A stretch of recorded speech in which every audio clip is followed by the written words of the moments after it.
குறிஞ்சிப்பை அம்மச்சார் அம்மன் திருக்கோயில் 9ஆம் நாள் நவராத்திரி திருவிழா.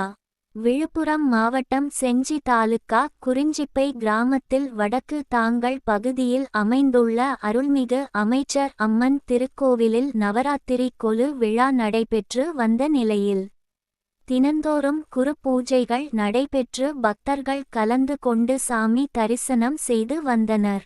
நேற்று 9ஆம் நாள் நவராத்திரி கோவில் விழா வெகு விமர்சையாக நடைபெற்றது.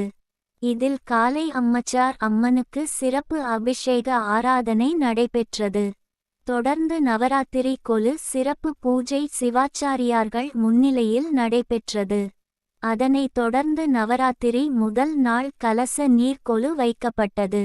9ஆம் நாளான நேற்று மேளதாளம் வழங்க கலசம் எடுத்து வரப்பட்டு ஆலயத்தை வலம் வந்து அம்மனுக்கு கலச நீர் ஊற்றி சிறப்பு அபிஷேகம் நடைபெற்றது. அதனைத் தொடர்ந்து அம்மனுக்கு பல மலர்களால் சிறப்பு அலங்காரம் ஆராதனை காண்பிக்கப்பட்டது. நிகழ்ச்சியில் சிவாச்சாரியார்களின் சொற்பொழிவும் மாணவர்களின் கலை நிகழ்ச்சி நடைபெற்றது. தொடர்ந்து பக்தர்களுக்கு அன்னதான வழங்கப்பட்டது.